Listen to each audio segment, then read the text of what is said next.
Hi friends, എല്ലാവർക്കും Aadhi's cooking വേൾഡിലേക്ക് സ്വാഗതം. ഇന്ന് നമ്മൾ കസ്റ്റേർഡ് ഫ്രൂട്ട് സലാഡാണ് ഉണ്ടാക്കാൻ പോകുന്നത്.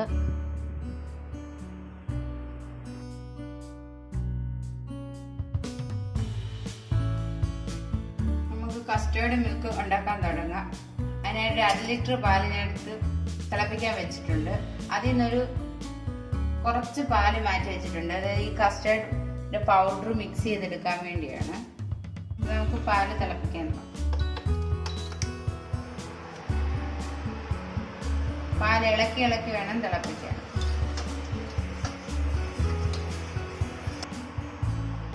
എടുത്തു വെച്ചേക്കുന്ന പാലിലേക്ക് നമുക്ക് 2 ടേബിൾ സ്പൂൺ, അതായത് 20 ഗ്രാം കസ്റ്റേർഡ് പൗഡർ ഇട്ട് നല്ലതുപോലെ മിക്സ് ചെയ്തെടുക്കണം. കട്ട കെട്ടാതെ നല്ലപോലെ ഇളക്കിയെടുക്കണം.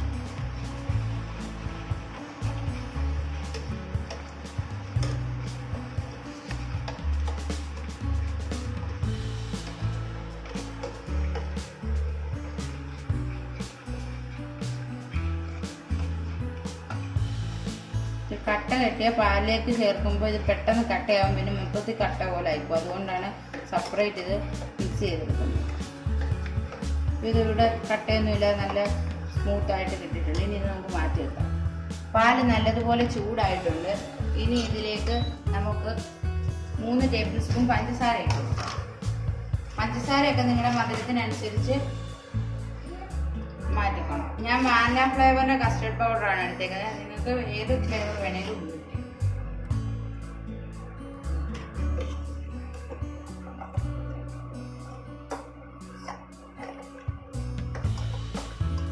ഇളക്കി കൊടുത്തോണ്ടിരിക്കണം. അല്ലെ പാലിന്റെ ഇത് അടുക്കി പിടിച്ച് നമ്മൾ കസ്റ്റർഡ് പൗഡറിന്റെ മിക്സ് ഒഴിക്കുമ്പോൾ മൊത്തത്തിൽ കരിഞ്ഞു പിടിച്ചോലോ. അതുകൊണ്ടാണ് ഇളക്കി തന്നെ തിളപ്പിക്കണം എന്ന് പറയുന്നത്. പാലിവിടെ തിളച്ചു തുടങ്ങിയിട്ടുണ്ട്. ഇനി തീ വളരെ കുറച്ചിട്ട് ഈ കസ്റ്റേർഡിന്റെ മിക്സ് നമുക്ക് ഇതിലേക്ക് ഒഴിച്ചു കൊടുക്കാം.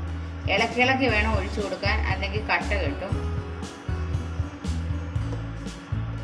അതിനുശേഷം നമുക്കൊരു 3-4 മിനിറ്റ് ഇത് നല്ലപോലെ കുറുക്കിയെടുക്കാം. എന്നിട്ട് ഈ കസ്റ്റേർഡിന്റെ ആ പച്ചമണം മാറി നല്ലതുപോലെ വേവണം. അതിനു വേണ്ടിയാണ് ചെറുതീയിലിട്ട് ഇങ്ങനെ എടുക്കുന്നത്. കൈ വിടാതെ ഇളക്കി കൊടുക്കണം, അല്ലെങ്കിൽ കട്ട പിടിക്കും.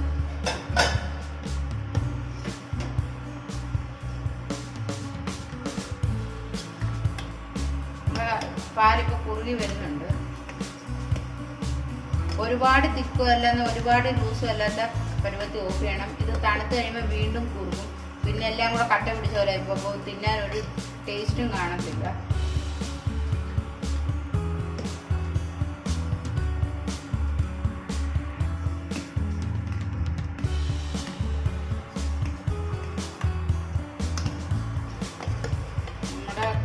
കസ്റ്റേർഡ് മിക്സ് ഇവിടെ റെഡി ആയിട്ടുണ്ട്. ഈ പരുവത്തിൽ ഇത് ഓഫ് ചെയ്യണം. ഇത് തണുത്ത് കഴിയുമ്പോൾ കുറച്ചുകൂടെ കൂറും. പിന്നെ ഇത് ഫ്രിഡ്ജിൽ 2 മണിക്കൂർ തണുപ്പിക്കാൻ വെക്കണ്ട, അപ്പോൾ കുറച്ചുകൂടെ കൂറും. അപ്പോൾ ഇത് പിന്നെ ഒട്ടും കൊള്ളാതായി പോവും, കട്ടി പിടിച്ചു പോകും. അതുകൊണ്ട് ഈ പരുവത്തിൽ ഓഫ് ചെയ്ത് കൊടുക്കാം. നമുക്കിത് ഇതാണ് ഇതിൻ്റെ പരുവം. ഇത് നമുക്കിത് തീ ഓഫ് ചെയ്തിട്ട് മാറ്റി വെക്കാം. തണുത്തതിന് ശേഷം ഫ്രിഡ്ജിലേക്ക് മാറ്റാം. ഫ്രീസറിലല്ല, ഫ്രിഡ്ജിലേക്ക്. തണുത്തതിന് ശേഷം മാത്രമേ മാറ്റാവൂ. അതുവരെ നമുക്ക് ഇടയ്ക്കിടയ്ക്ക് ഇങ്ങനെ ഇളക്കി കൊടുത്തുകൊണ്ടിരിക്കണം, അല്ലെങ്കിൽ ഇതിനകത്ത് ഒന്നിച്ച് പെട്ടെന്ന് കട്ട പിടിക്കാനുള്ള ചാൻസ് ഉണ്ട്, ചൂടുള്ളത് കൊണ്ട്. നമ്മുടെ കസ്റ്റേർഡ് മിക്സ് ഇവിടെ നല്ലപോലെ തണുത്തിട്ടുണ്ട്. 3 മണിക്കൂർ ഫ്രിഡ്ജിൽ വെച്ച് നല്ലപോലെ തണുപ്പിച്ചെടുത്താണ്. അതിനുശേഷം നമുക്ക് ഫ്രൂട്ട് സലാഡ് ഉണ്ടാക്കാം. ഈ ഫ്രൂട്ട്സ് എല്ലാം നമ്മൾ അരിഞ്ഞ് ഫ്രിഡ്ജിൽ വെച്ച് നല്ലപോലെ തണുപ്പിച്ചെടുത്തതാണ്. ഞാനിപ്പോൾ ഇവിടെ കുറച്ച് മുന്തിരിയും ആപ്പിളും ഡ്രാഗൺ ഫ്രൂട്ടും കുറച്ച് മാതള നാരങ്ങയും കുറച്ച് പഴവുമാണ് എടുത്തിരുന്നത്. നിങ്ങൾക്ക് ഇതിൽ ഏത് ഫ്രൂട്ട്സ് വേണമെങ്കിലും ആഡ് ചെയ്യാം. ഈ പൈനാപ്പിള് പിന്നെ വാട്ടർമെലൺ അങ്ങനെയുള്ളതൊന്നും ആഡ് ചെയ്യും, കാരണം കൂടുതൽ വെള്ളം ആയിപ്പോവും. ഇതിലൊക്കെ കൂടുതൽ വെള്ളം ഉള്ളതുകൊണ്ട് കൂടുതൽ വെള്ളമായിട്ട് മാറും. അതുകൊണ്ട് ഇനി നമുക്കിത് മിക്സ് ചെയ്യാം. അതിനായിട്ട് ഈ കണ്ടിച്ച് വെച്ചിരിക്കുന്ന ഫ്രൂട്ട്സ് എല്ലാം നമുക്കൊരു പാത്രത്തിലേക്ക് ഇട്ട് കൊടുക്കാം.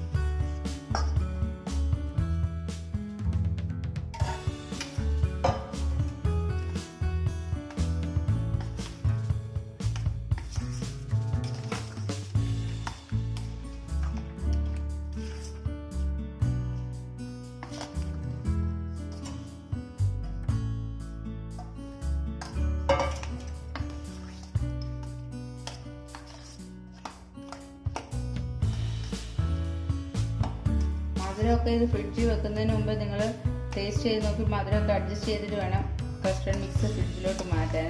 അപ്പോൾ എനിക്ക് മധുരമൊക്കെ കറക്റ്റായിട്ട് ഞാൻ ചെക്ക് ചെയ്തിട്ടായിരുന്നു വെച്ചിരുന്നത്. നമ്മുടെ കസ്റ്റേർഡ് ഫ്രൂട്ട് സലാഡ് ഇവിടെ റെഡി ആയിരിക്കുകയാണ്. നമുക്കിതൊരു സർവിങ് പ്ലേറ്റിലേക്ക് മാറ്റാം. ഫ്രൂട്ട് സലാഡിൻ്റെ പുറത്തേക്ക് നമുക്ക് കുറച്ച് മാതളം നാരങ്ങയും കുറച്ച് ബദാം മാറ്റി വെച്ചിട്ടുണ്ട്. അതും കൂടെ